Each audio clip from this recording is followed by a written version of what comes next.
So good morning. My name is Jeremy Grandstaff. I'm really excited to be with all of you today to be talking about culture. And I'm really excited that we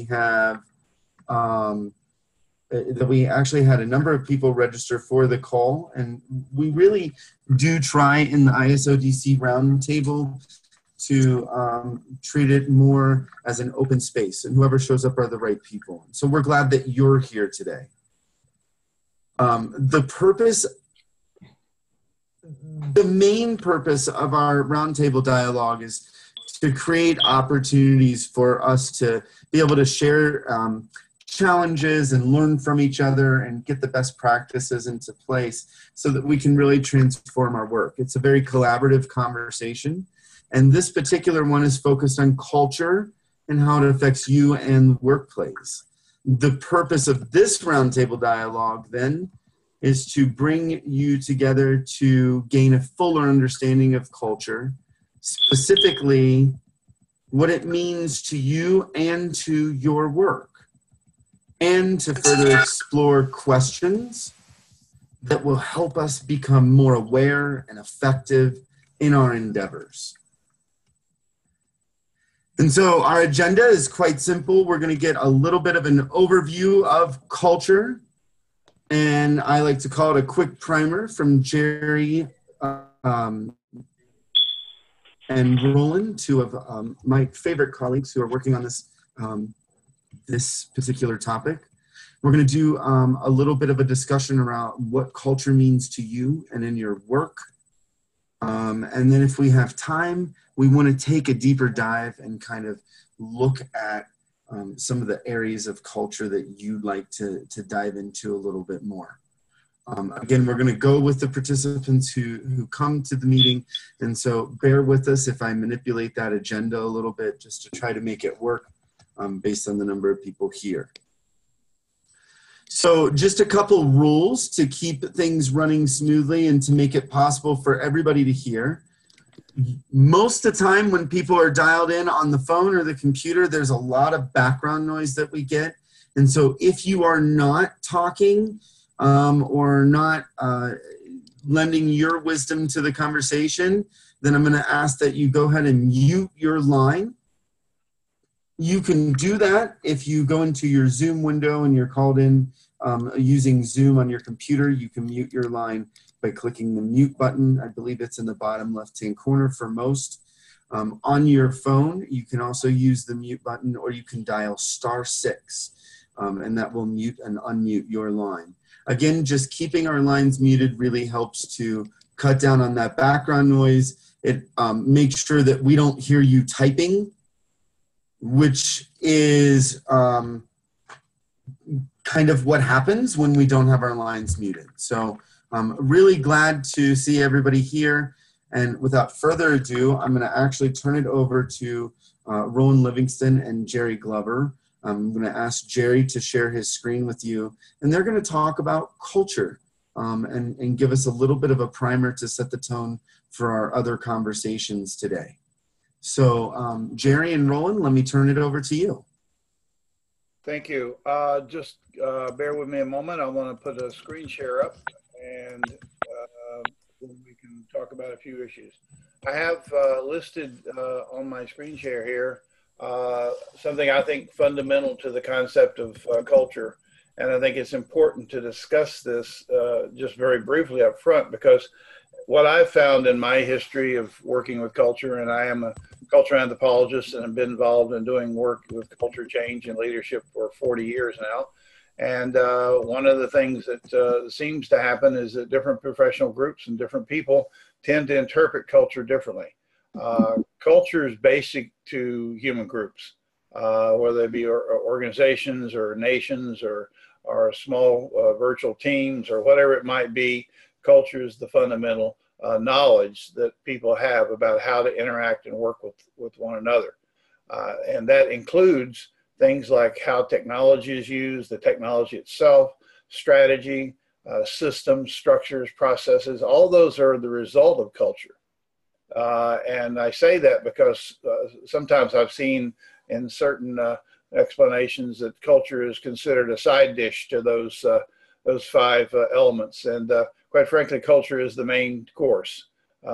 Culture is not a side dish. It's fundamentally the knowledge and beliefs we have about all those things.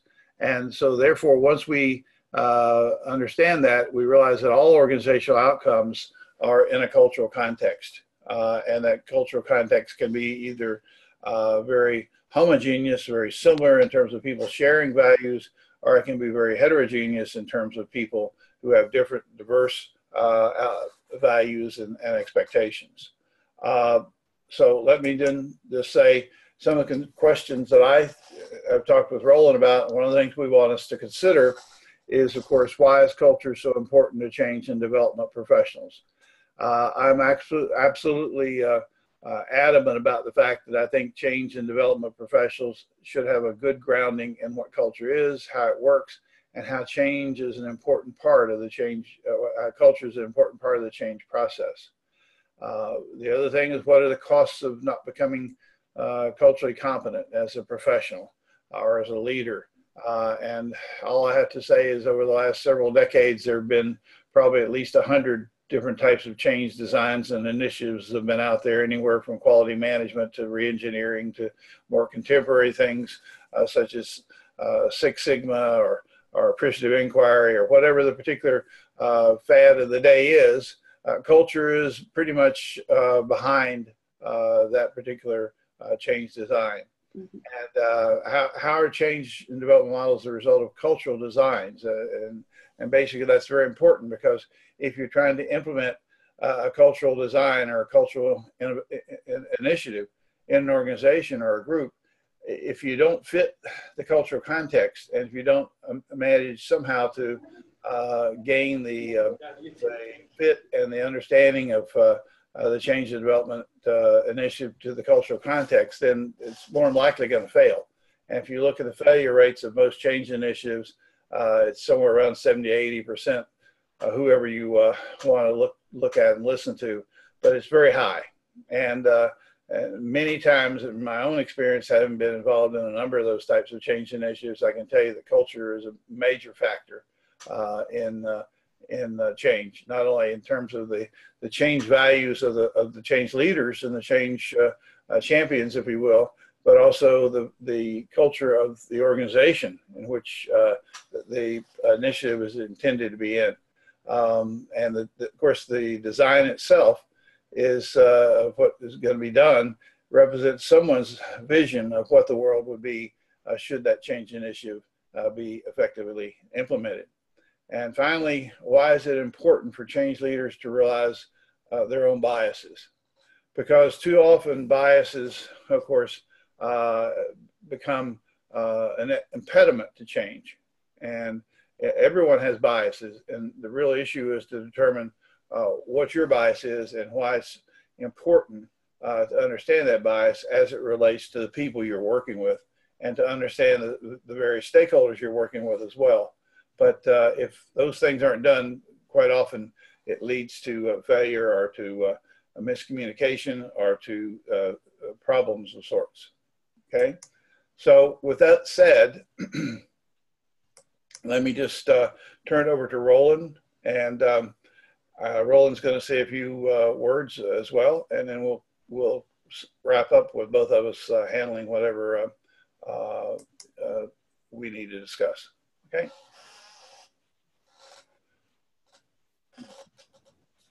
You're muted. Muted. Now I'm unmuted. Good morning to you all. Jerry's giving you his perspective and an overview of culture, kind of writ large. I did a lot of my work in organizations, and as I do so, I look at the organization and try to understand what's going on in the various parts of the organization that are representative of the culture of that organization. And I do try to look at culture through the lens lenses that Ed Schein writes about a lot in his work on culture. Edgar Schein is a name that I hope many of you are familiar with, and what he says about culture is It's an abstraction. But then he also asked the question, why bother with looking at culture anyway? As an abstraction, culture unleashes forces that we sometimes are not cognizant of. Those forces develop in both the social and organizational situations that we find ourselves, and they're powerful.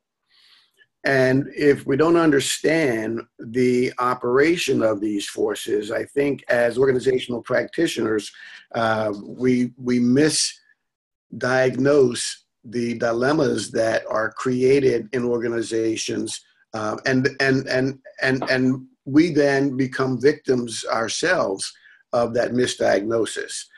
We go into organizations with the intent of helping them to change, helping them to be effective, I should say, in changes that they have indicated that they wish to make. And I think one of the things that is important for us as OD practitioners to do is to help people in the organization take a look at the culture of that organization. It's a word that is used a lot, and yet is oftentimes interpreted differently by the very folks who use the word. So what are we looking at when we look at culture in an organization? The organization is made up of multiple orientations. The individual people within the organizations come with a notion of doing things in an individual way or in a way that is representative of a collective effort.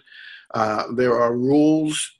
There are folks in the organizations who have a tendency to want to work based upon the rules that the organization prescribes, and other people who look at those rules and say, well, they just help me to figure out what kind of relationships I want to have, and I'm going to make those relationships guide or help have those relationships guide the way in which I interact with others within the organizations.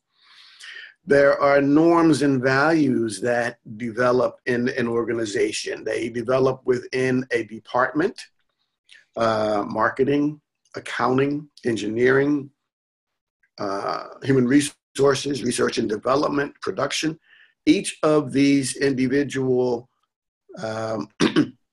departments within an organization has a culture that develops there that has to be integrated across the organization, or that is indeed representative when they are integrated, or the way in which they're integrated represent the organizational culture that is evident. So we go in and we see behaviors. We see behaviors across the organization. We see some behaviors in one department or another.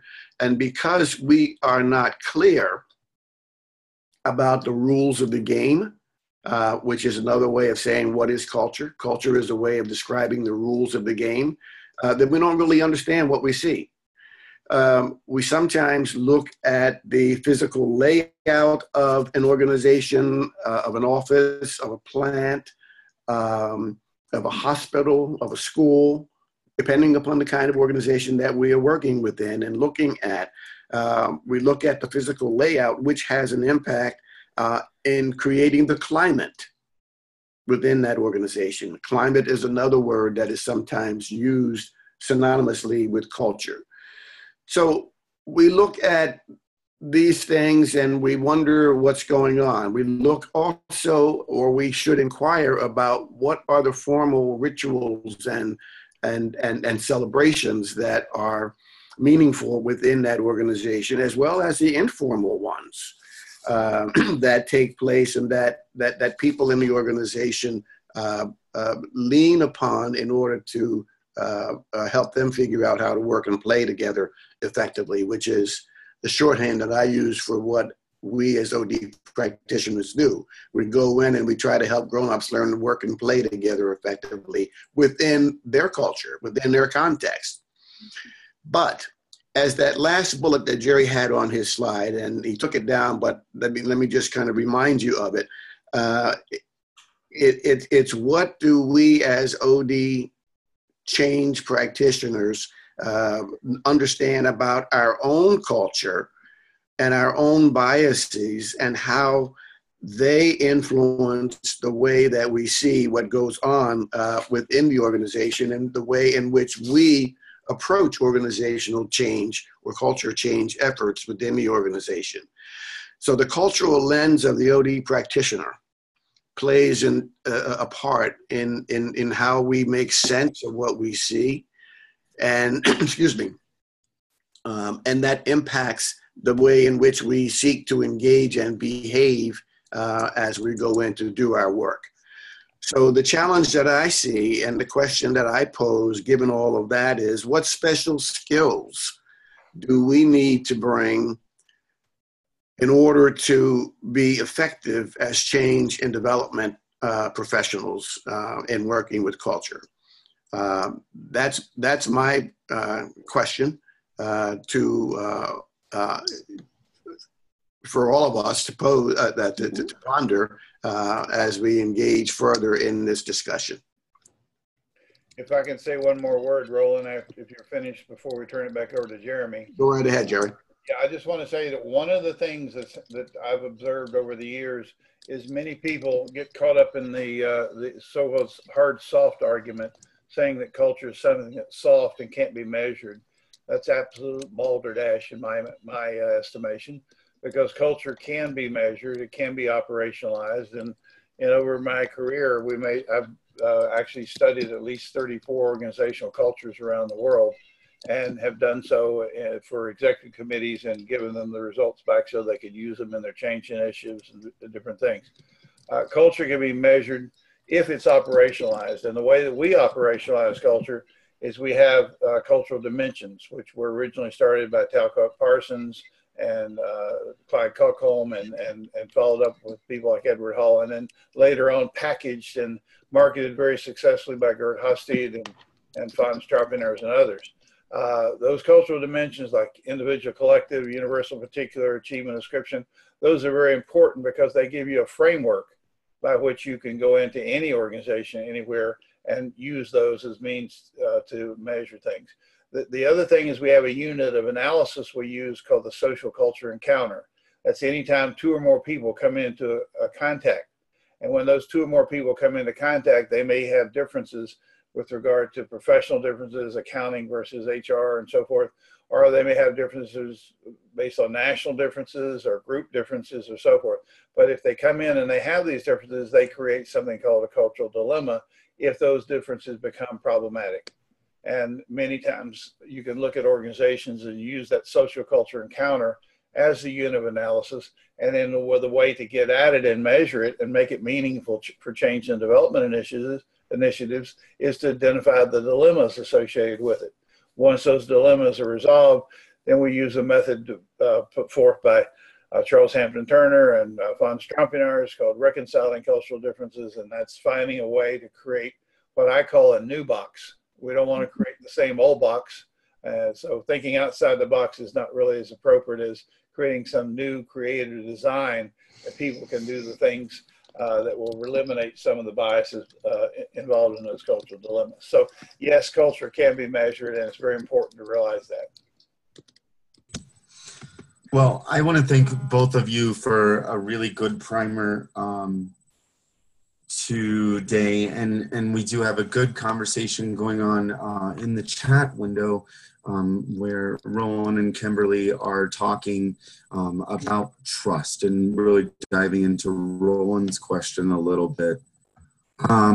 So we have about 10 people on the line. However, 5 of us are actually support people for the call. And so what I want to do is I want us to step back a little bit, and I want to ask our guests today to just kind of dive in a little bit to a conversation that's going to get a little bit more into culture and how it impacts you. If you look in the chat window, I'm pasting 2 questions. The first one is, who am I and what do I do? And the second one, what does culture mean to me in my work? And Kim, I know you're going to want to type that reply in, but I'm going to ask you not to do that. Fine. Okay. And what we'd rather you do is to actually be able to have a conversation. And the reason I say that me and Jerry and Roland and John and the other Jerry that's on are going to step back is because normally we would do this as breakout groups. And I don't have enough people to do that. So I want to create a space for these guys to have some dialogue around these two questions. And we'll kind of be here and we can obviously join back into the conversation, but I want to at least give you guys the opportunity to participate as first. And so, Tom, I don't know if you would mind me starting with you or not, but I would like to and give you an opportunity to answer these two questions. Who are you and what do you do? And what does culture mean to you and in your work? Okay, I think I can maybe answer some of that. Jerry and Roland, I had you both as instructors a few years back in Ford CPU. So now I'm back. I work for Missouri State University now, and I run into an interesting thing, and this is where the whole culture. Hey, Tom, I'm sorry to interrupt. We're having trouble hearing you. I'm wondering if you could get closer to your microphone for me. Let me switch mics, as I know that becomes an issue sometimes. Is this one doing any better? Yeah, that's much better, Tom. Thanks so much. Yeah, one of the mics sometimes gets a little flaky that I use. So over at Missouri State University, where I'm working now, I kind of got into an interesting position there. I'd actually applied for the job that my supervisor currently has. So when I got hired, I'm working for him instead of him working for me. We built a really great relationship, but I actually deal in the distance learning area. So everything you're doing with Zoom, I'm building software around Zoom. I'm the engineer that deals with that stuff for our university. And one of the interesting things that comes up is with the teachers that I deal with, they're kind of in their own world. We're in our own world. The university is very, for lack of a better term, segregated between departments. They don't talk to each other real well. And we're in charge of all the distance learning stuff that the teachers have to use. So one of the things that's never happened is somebody in distance learning actually starting to work with the teachers to find out what is it that they really need, how do they need to operate, how do we need to set up our equipment to better serve them.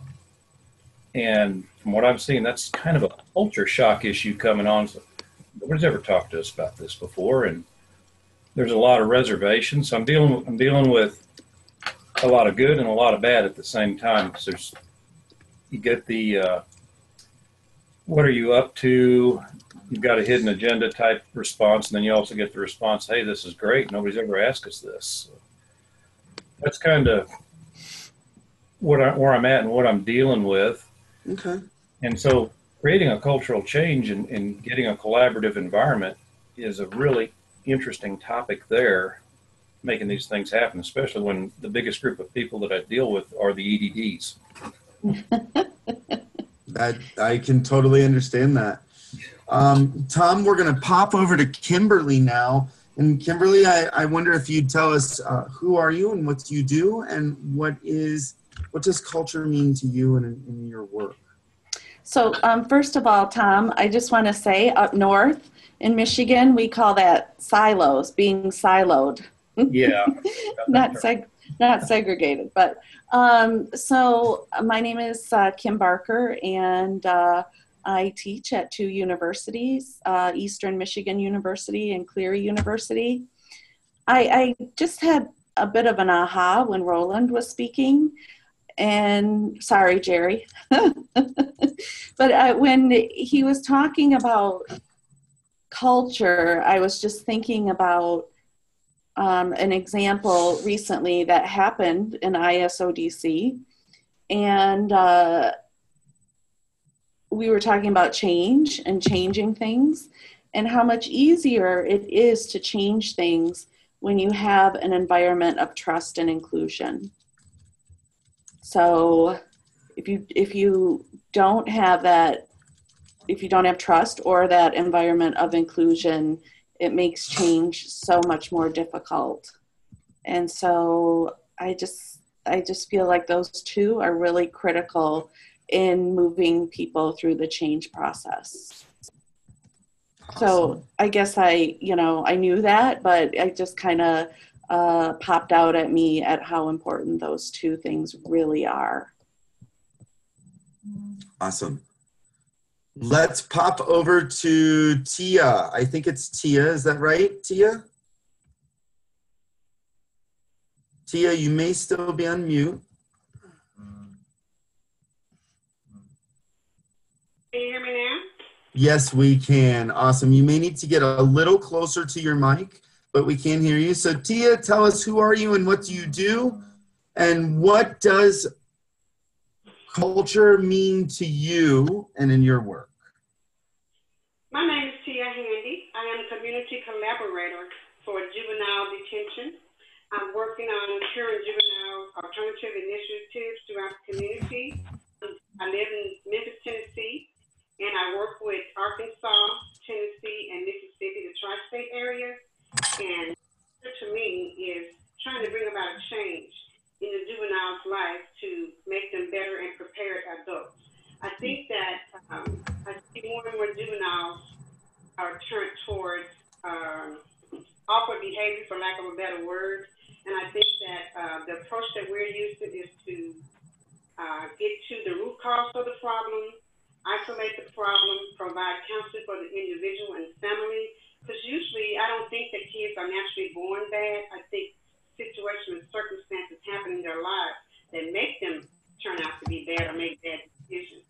So we try to combat the issues that happen to them, provide counseling to the individual and family, and provide alternatives initiatives to put them into jail or, giving them community work, in-school suspension, and training. And I find that most of these kids do not learn how to read while they're in school.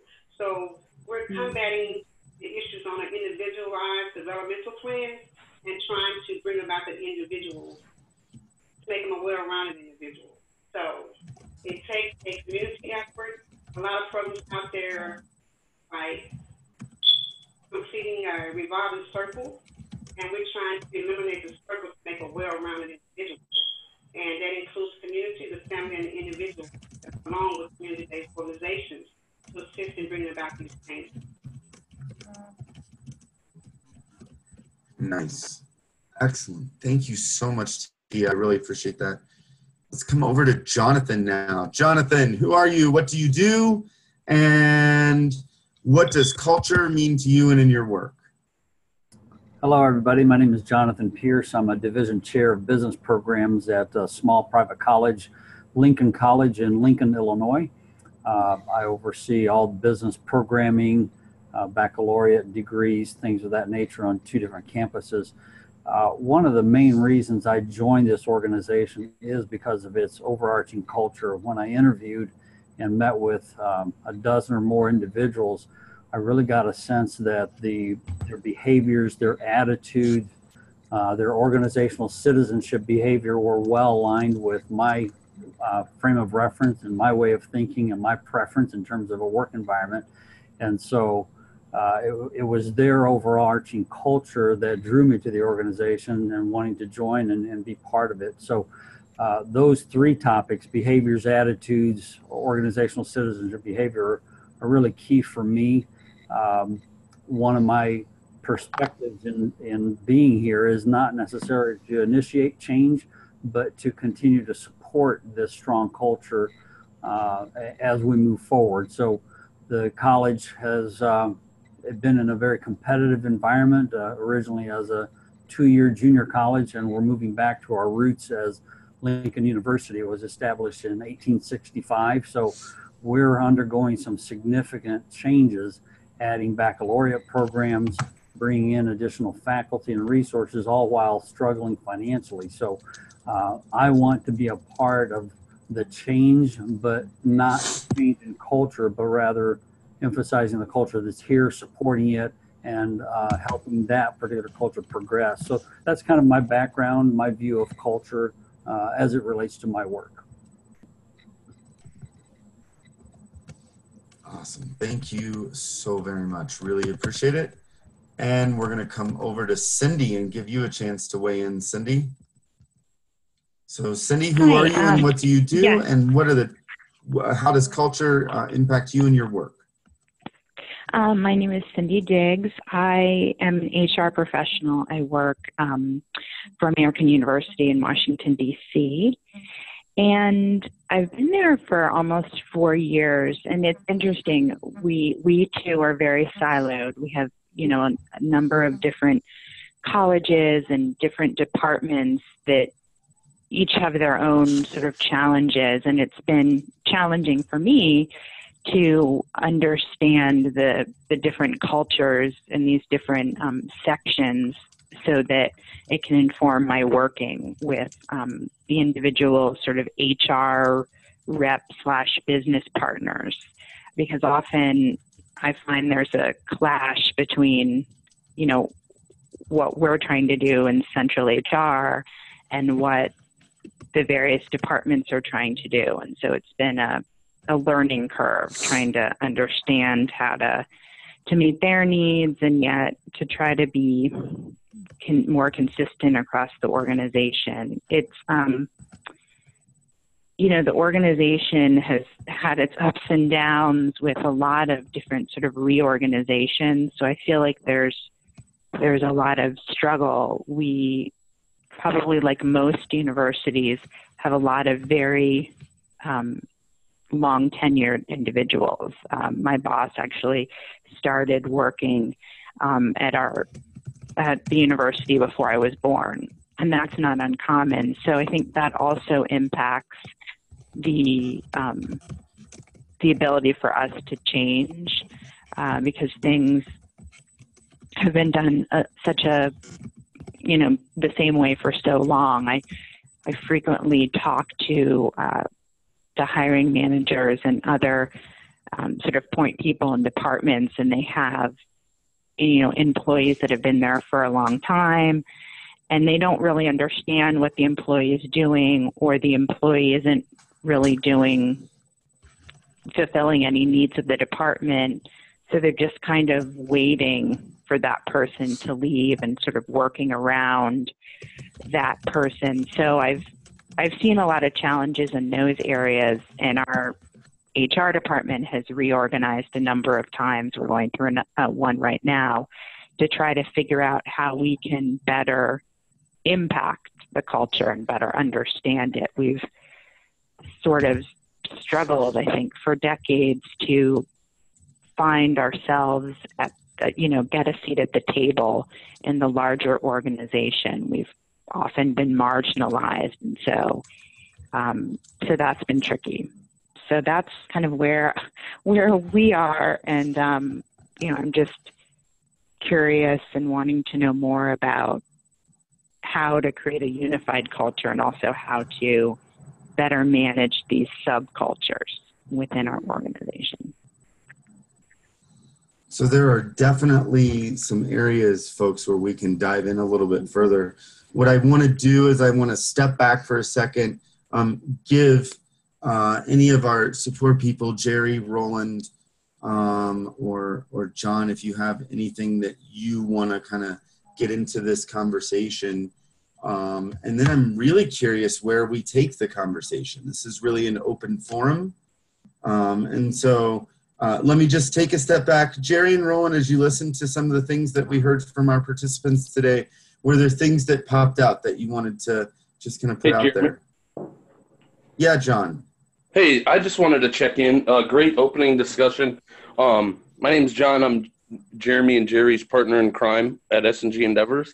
But I walked away from the discussion with a better lens for me on how to look at some of my past organizational experiences without having known a whole lot about even the subject of organizational culture. I've learned some of it, but just the discussion now and some of the slides give me a better frame of reference on how to look at it personally. I think the other fascinating takeaway for me is the subculture aspect of it, or the culture of the different departments or the different silos or places in organizations. I think that's a fascinating discussion. And my question to Roland and Jerry would be, is assessing it more of like a diagnosis piece, or do you work that into the change process? Like how does it get used once you kind of are helping an organization even address looking at it? Well, I'll go first, Roland. To me, assessment is a very big issue when you're dealing with culture, because one thing, if you're going to try to change culture, you got to understand what's there to start with. You got to also understand the values that you have bringing into the change situation, as well as the values behind the change initiative that you're trying to implement. Just one comment relative to that, Jonathan, you mentioned not trying to change the culture that's there. One of the most effective change leaders I ever met was in Fiji once, and he was the general manager of the Regent Fiji Hotel. And I stayed there the first time. It was a fantastic place, wonderful service. Employees were highly motivated, so forth. And I asked him what he did when he got there, because he had just come there a couple months before. And he said, absolutely nothing. Why would I want to mess with this culture? It's wonderful. And that's why I consider him one of the best change agents I've ever met. He didn't try to come in and mess with things that were already good. So I applaud what you said and appreciate it. Tom, it's good to see you again, and nice hearing what you're doing. And just remember too that technology, including online courses and virtual courses and so forth, is all culturally based.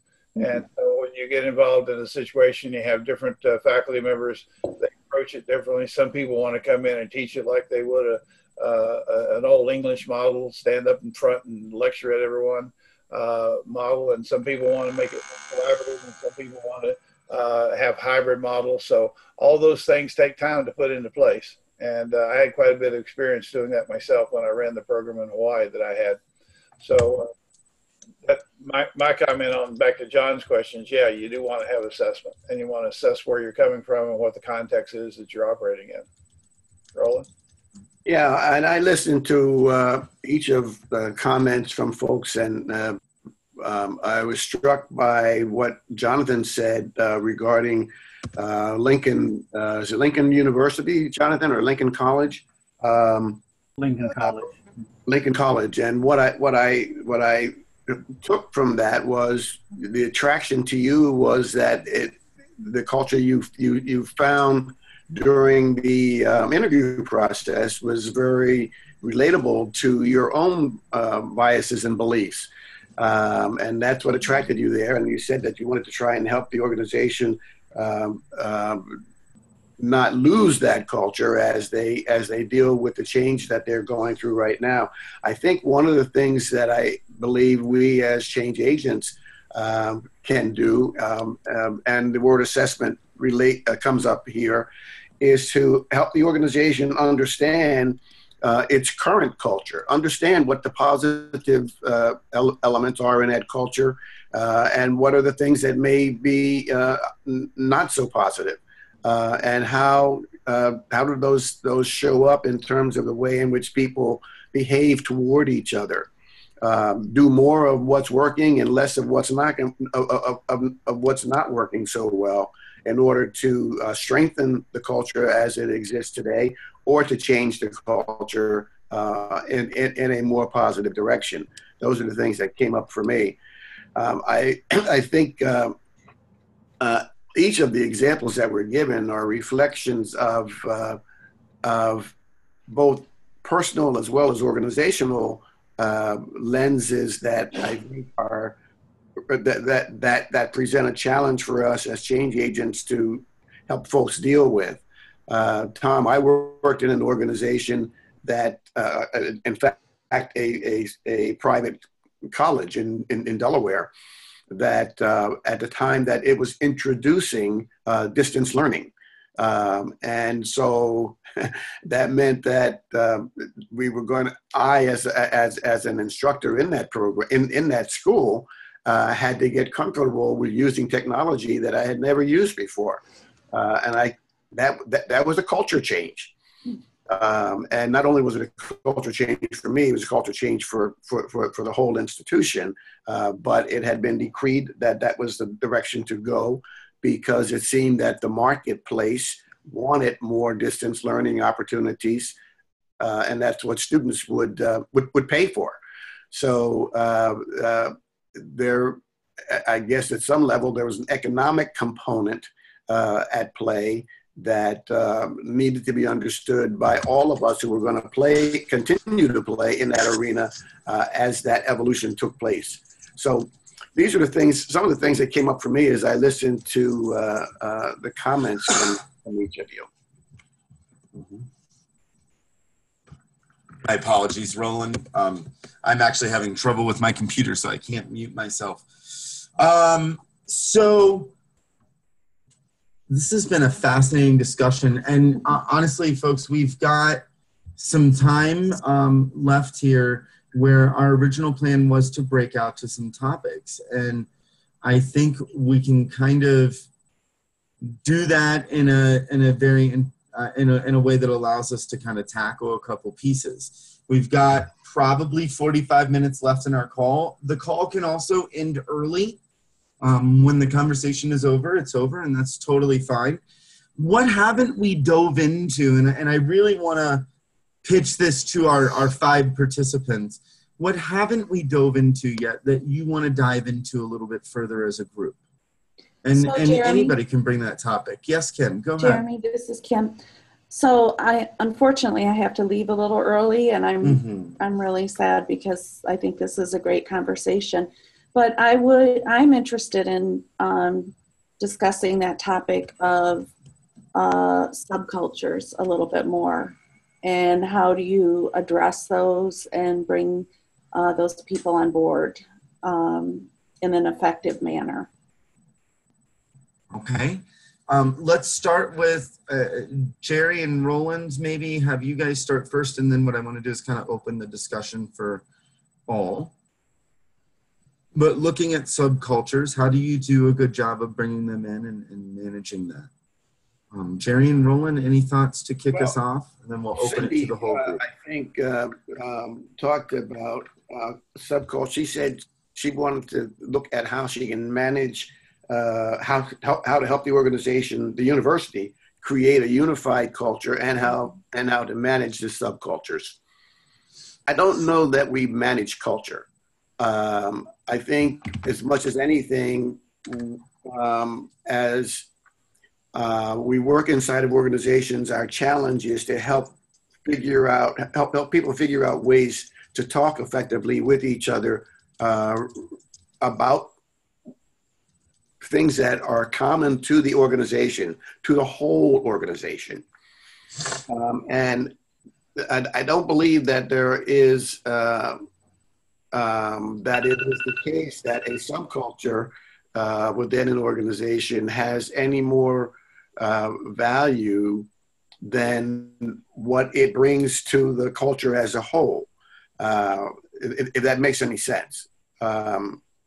Help me out here, Jerry. I'm struggling a little bit to try. Let me add to that. I would add on to what you said about we don't tend to find leaders who do manage culture or consultants who do manage culture, but I sure have seen a lot of them who mismanage culture. Yeah. And so I think that's the first lesson. Yeah. And the first lesson is don't do things without understanding what you're dealing with. And that we go back to the whole issue of operationalizing culture, understanding it through a framework, and not just considering it a buzzword that's thrown out at boardrooms or in training meetings or whatever, because that unfortunately is what often happens. And in organizations like TIA's, from youth services, each one of the kids they deal with comes from a particular cultural background and family, and it's very important that the service providers and the people involved in the organization understand those backgrounds, as well as they understand their own values of what they bring into the dialogue with some of the kids they're working with. And in Cindy's case, HR is also a subculture element, and one of the things I found in doing the studies of organizational culture, we actually had, as I said, 34 different organizations in 10 different countries around the world. Anything from an Air Force to a school system to hospitals to businesses and so forth. And one of the things that really shocked me in a lot of ways from my research on organizational culture was the fact that there was often more variation from subcultures within organizations than there was between organizations. And the subculture variation, of course, was professional categories such as accounting, HR, so forth, but also as levels in the organization between the workers and the executives and the middle management and so forth, regional differences. So subculture variation is probably misunderstood in that most organizations have a lot of it. And if you go into a change initiative and try to implement a change design and don't understand how the subcultures relate to that design, then more than likely you're going to find pockets of resistance in those areas where the values are most incompatible, where dilemmas have not been identified and reconciled. So, and I know Kim is going to have to leave soon. I want to give our other participants an opportunity to weigh in on Kim's question or have any additional thoughts around this particular topic. So, like I said, my computer has actually crashed on me. So if I forget you, feel free to jump in. But I know we have Jonathan and Tom and others. So are there thoughts that you're having around Kim's question as we think about how to deal with subcultures? This is Jonathan. I'd like to just chime in briefly about the subcultures. As I think about the overarching culture at Lincoln College, while it is positive, congenial, collaborative in nature from an overarching perspective, there definitely are silos and departmental cultures that are sometimes quite challenging and sometimes individual cultures as well. We have one or two faculty that just don't play well in the sandbox of life, right? They're cantankerous, they're difficult in committees. And I think one way to impact those additional subcultures is for anybody who buys into the overall culture to constantly be touting that, speaking of it, promoting it. When we're around the water cooler, be careful about what we're talking about and keep the conversation in a positive light. That's one way that I impact people around me. If we allow ourselves to go down the various rabbit trails of challenges and difficulties that every organization faces, if we focus on that, we're not going to accomplish much. And I tend to always go back to David Cooperrider and the appreciative inquiry perspective of not focusing on what's broken, what's deficient, what's wrong, but instead focusing on what could be best, when were we best, what are the situations that will lead us to excellence. And when we switch that focus and instinctively when we talk in those terms to other people around us and in other departments, they will hopefully come along with us for the ride. And so I think individually we have the power to make that influence just as much as the other individual who's cantankerous has the power to take the organization in a negative direction. Both have power, but I think facilitating that environment and that setting where the positive perspective has more strength and more say-so, I think is really important. So individually, we have that ability to influence everyone around us. And I've had a conversation with our president, and we're going some very difficult challenges. We just are facing salary cuts this semester. It's not something we want. It's something that's necessary. It's a business decision, but yet it's not a deal breaker. It's not a showstopper. It's an alignment of our budgets with the realities of student enrollment these days. And yet we're moving in the trajectory of revitalizing the campus, revitalizing the institution, going back to our original roots as Lincoln University. And, I caught that vision and I'm supporting the president, and every chance I have, I talk about it in positive light. So I think that's a long answer to that question. I think we individually have that power to influence others around us. Awesome. Anybody else on subcultures? I think we had someone else trying to weigh in. This is Cindy Diggs. I'll say now I'm working for the largest organization I've ever worked for except for the government. And I'll be honest, I prefer to work for small and medium-sized organizations. I've found that it is hard to maintain a unified culture across larger organizations, although I know companies that do it. I was just talking to somebody who works for Cargill, who is telling me how effective they are. But that's been a challenge. I think if it's smaller, it's harder to break up into many subcultures. One of the most unified cultures I've ever worked for was when I was working on the Hill. There were only like 10 of us, at least in the DC office, with another 10 in the district. And there was, the congressman had a very strong set of beliefs. We were screened on some of them when we came in. And so we all, there were differences between us, but we all came in sharing certain core values. And it was really, it made it easier to work together, even though, we were all working on different policy issues. Awesome. So I think it's hard, with large organizations. Anyone else on subcultures? I found something else too on this. When you look at formal and informal leadership, one of the things that I think has helped me is I've found people in the various silos of the school that are those informal leaders that really have some influence with some of the people I have to deal with. Mm-hmm. That's taken a lot of the heat off of me, I guess you could say. All right.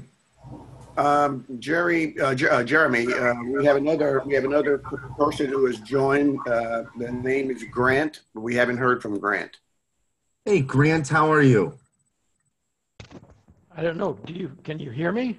We can hear you, Grant. How are you doing? Oh, fantastic.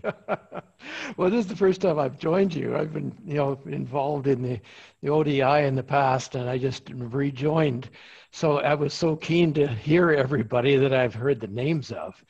My question actually is, I hope coming up a little later, is the step-by-step part of putting the culture together. In other words, I think Roland, you mentioned, or maybe it was Jerry, that what we need to do is to understand culture to manage it. And that is one of my questions, but maybe you want to finish the subcultures first. So does anyone else have anything burning on the subcultures? If not, then I'd say we can kind of go in a different direction. I do want to try to get you guys out of here by a quarter after, because I know I've gotten a couple messages from people that they have to leave at a quarter after. So anything else on subcultures? So let's do this. Grant, your question is the step-by-step process for instituting culture. Is that your? Exactly, yes. I'm from Canada, Vancouver area, but I'm actually doing some research over here in the UAE. Mm-hmm. And what I'm looking at is some new enterprises, actually. It's branches of some of the businesses. And mm-hmm. what I'm doing is studying how some of these new businesses or enterprises are actually trying to establish their culture. And there's many different ways. Of course, one of the most common is using design thinking, action research. And what I'm, I guess, curious about is from you guys is, have you seen new cultures being established? In other words, the CEO that actually says, I've got a new company I'm starting. I wanted to actually instill this type of culture. And what I'm curious about is, from your experience, is have you seen new managers, new CEOs designing and then establishing and implementing their ideal culture? And what I'm curious about is what steps did they go through to actually establish their desired culture? So I want to give an opportunity for some people to comment on this, and then we're going to have time for one more burning discussion so that I can get you out of here on time or relatively close to it. So anybody have any thoughts on Grant's question? We'll start with Jerry and Roland and then kind of open it to the group. I have a feeling it's a larger conversation than probably what we can get into in 5 to 6 minutes, but Sure, that's fine. It is a very large one. Let me make a comment on that. In my career, I've basically worked with leaders of organizations, some with existing organizations, some with new ones they were wanting to create, and some with attempting to improve various aspects of it. I think that there is such a thing as having a leader and having a process which they follow to try to create a culture. First thing they would do is surround themselves with people who shared the values of the type of culture that they wanted to implement. And of course, before that, even deciding what those values would be and what those beliefs would be, and then using that as an operational strategy, not as a side dish. And when they interview people, when they hire people, when they train people, to instill those values and those beliefs and those that particular culture, if you will, in the people they're bringing on board. Then the second thing is to look at things that they're doing in HR, accounting, financial reporting, or whatever, and see if what's being done in terms of the processes and the structures and the systems implemented in that organization are compatible with the values that they're trying to put in place. I did a lot of quality management work back in the 80s and 90s, and one of the things that we found in the U.S. is that the values of quality management as it was being preached and practiced weren't compatible with the traditional Western system of management. For example, quality versus quantity. Most of the systems, labor scheduling and so forth, were set up around the idea of quantity of work, and quality of work was an afterthought. So when we'd have quality teams we'd put together and so forth, we'd send them off to their meetings. We'd find many managers complaining and saying, well, look, I get into trouble because I'm not meeting my labor scheduling guidelines here, and that I got people going off and doing non-productive work, so to speak, when indeed it was productive work, but it was just not part of the schedule of quantity. So anyway, that's an illustration, I think. So I think that if you got a new CEO, a new leader of an organization, they need to make sure that they've defined what they want the culture to be, and then they implement it in terms of not just the values and beliefs of the members, but also the systems and structures and processes they use within the organization, because many times those can actually operate against what you're trying to do if you haven't thought it out. Super, much appreciated. I'm sure we're going to have this conversation in the future. So Jeremy and others, I have put up a message there. I have to leave for a medical procedure this morning, so I'm going to have to duck out. And Dr. Glover is going to carry on my behalf. Good to see you all, and good luck to you all as you continue your work around dealing with change and helping organizations deal with change and culture. Thank you, Roland, and thank you for your support, and good luck today. Our thoughts and prayers are with you. I want to open it up for that burning question. What burning question are you having that if we could dive a little bit further? And I'm thinking Cindy, Tom, Jonathan, Tia, what are burning questions that we haven't covered today? This is Cindy. Really like to dive in. Go ahead, Cindy. My burning question is assessing biases within oneself. I'll admit that I love change, and so I have a tendency to go to an organization or be drawn in because the leader who brings me in wants change and stay there for 3 or 4 years, and it can be kind of like a hit and run. So it's hard for me, as someone who loves change, to understand resistance to change within an organization or desire to maintain the status quo. So I don't know if there are ways that I can acknowledge that in a different way or help myself to be more effective with those biases. So that would be my question topic. Well, the first thing that I want to say is I'm actually really glad that you're asking that question, because I think bias has to do with a lot of what we see in culture, and implicit bias specifically. We actually held a roundtable discussion in early April, Cindy, on implicit bias, which may actually be a good read for you or a good listen to for you. So I will make a note to make sure that we include that with our follow-up materials from this call. But we dove really far into implicit bias and really actually talked about some of the challenges with that. And so I'll make sure that we include that information. I do want to open up for the group to talk about what Cindy is asking and to really dive further into that. Anybody have any thoughts around bias and how we...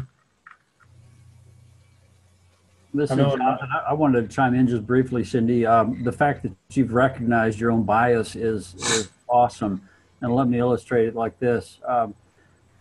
Recognizing the fact that every individual that's part of the change, either as a change agent, a change champion, or the person who just has to flow along with the change, the frontline employee, so to speak, every single individual goes through the change cycle in a different way. They cycle through the psychological stages differently and in different intensities and different time frames. And just the fact that you've recognized that you enjoy change and buy into it, recognizing that someone else may not be at that same phase is really important. That's part of change, is to see the big picture. One thing that I've talked to our president about is this very fact, is for him to continue to communicate the need for change, where we are with the change, and to help those that are straggling along in those psychological processes, help them get to the final phase where we're actually doing the work and we're all engaged, participating together. It's a multi-phase process to get everybody on board. So I think recognizing there are variances in individuals is a really important first step. And yourself just recognizing that you have that bias, that's okay. That it just says that you're different, like everybody else is different, right? So I think that's a really good perspective to have, and just recognizing that everybody else comes along in the change process at a different pace. Let me mention that one of the things that a lot of people don't necessarily consider when it comes to change is not only do the models and designs for change initiatives vary across cultures and belief systems and value systems, but also how people go about changing. And there's a great article written back in the 90s by Bob Marshak on comparing the difference between Confucian versus Lewin models of change, and it's an excellent article, still holds up. And the fact is that people in different cultures do change differently. So depending on where you are and who you're dealing with, you may find that there's a variation just in how people accept the process of change. And don't forget power. Power, people don't like to talk about, but power is absolutely critical. Being able to understand the power process in the organization, how to deal with it. And sorry to say this for you appreciative inquiry people, but also manipulate power in a way that's positive and constructive. Because in any organizations, if you're not cognizant of and aware of and dealing with the power process, chances are somewhere you're going to run up against it and get thwarted. Other thoughts? Anybody's welcome to weigh in. I can just say from the change perspective, the people I deal with, obviously you're moving somebody from a comfort zone to an uncomfortable zone.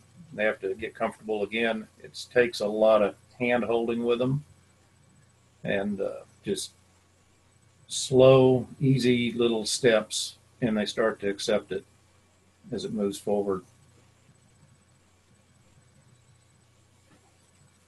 Nice. All right. Any other burning questions? What haven't we covered that would make this conversation more helpful to you and definitely worth your time to have attended? I've got a question more so for Jerry Glover. Okay. Jerry, you mentioned in order to create systems, you need to surround yourself with people that think similar to you. Wouldn't that kind of create a groupthink within an organization, and therefore it would be a bias within itself when you have everybody thinking along the same page? I don't think that really is what I was trying to say. I didn't say it perhaps clearly. what I'm saying is, if result of Jonathan's question was how could a CEO create a new organization? And if they want to have an organization that follows a particular design of how that operation should be culturally and so forth, that they need to select people who have those values and beliefs. And that doesn't mean they all think the same about operational issues, but it does mean that they share the values perhaps of the need to collaborate, or the need to have customer service, or to deal with patients, or in certain ways. That's what I'm really talking about. So having people who are share similar values doesn't necessarily mean having people who are going to treat every situation exactly the same. All right. Thank you for clarifying that. Sure. This is Cindy. Can I chime in a little bit on that question? Yeah. Okay. So back to my example of working on the Hill, that was something that our particular congressman noticed was an issue with other members' offices, where they would just hire a bunch of different people to fill roles who may or may not agree with the policy stances of the member.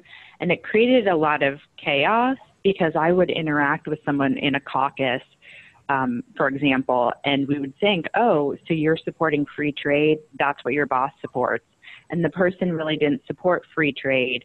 And so kind of never, wasn't very enthusiastic or focused in their work on the issue. And so was really undermining their boss's work on that. So Congressman Pitts had identified some core issues that he was really working on and even leading on. And everyone in the office agreed with him on those issues. You could disagree on others, but that was sort of a criteria, because he determined that he couldn't work effectively with individuals that disagreed on his core issues. And we were very effective in advancing the things that he wanted to do. And I think, obviously, I agreed with them. So that's just an example. I don't think it was groupthink. I think it was, in our case, I think it was a very effective strategy for us. And it could be something Tom was talking about, implementing virtual education systems. If you have an organization that the people in it don't want to have virtual education systems, and you're in there trying to do it, that's going to create some real difficulty. And one of the things that's important is to have people share the need for implementing some sort of change to distance education, or to once you do that, then you go about and try to select what's the best advantage and best way to do it for your particular organization, or even for your particular department you're dealing with. Mm-hmm. And I think that's where we talk about having shared values, the shared values of coming up with something that produces a effective product for students. And there's a shared value, but you can go about it in different ways. Okay. This has been such a great conversation. One thing that I love about the ISODC Roundtable is it really is a give and take. Yes, we do have the expertise of Roland and Jerry coming from a cultural perspective, but we have the ability to really learn from each other and to share those things that are working. And as we've seen just with some of the answers that each of you have given to each other, I think that give and take really works here. We have just a little bit of time left. Is there any other burning questions that you guys would like to dive further into?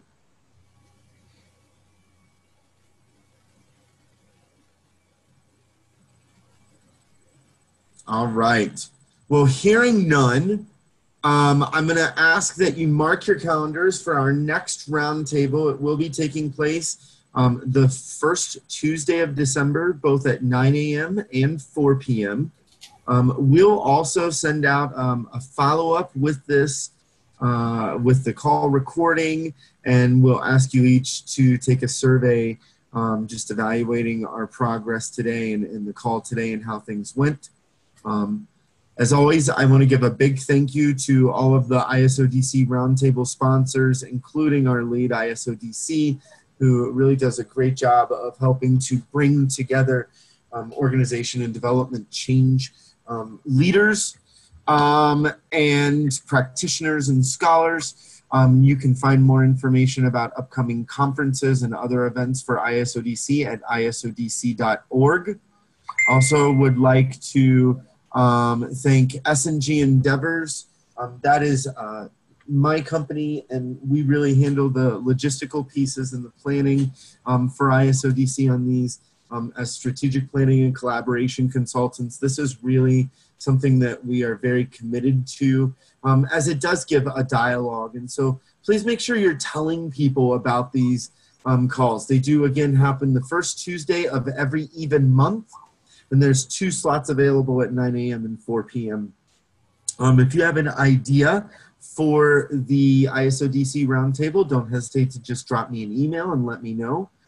And let's see, I think I also need to just quickly thank a couple other promotional sponsors, Appreciative Center for Appreciative Inquiry and Nexus for Change. And a big thanks to each of you for coming out today. I know a 9 a.m. meeting on a Tuesday kind of can sometimes mess with your schedule a little bit, and so I hope that you found the dialogue to be helpful and productive to you, and just really appreciate everything that we've talked about today. So thank you everybody for joining.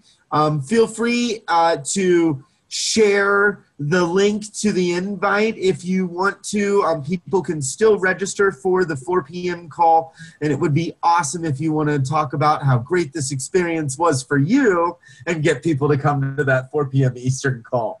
So feel free to share that on your Facebook, Twitter, or LinkedIn, and you can use the hashtag ISODC Roundtable. So again, thanks to everybody for coming out. Really great discussions. Thank you, and have a great rest of your day. Thanks.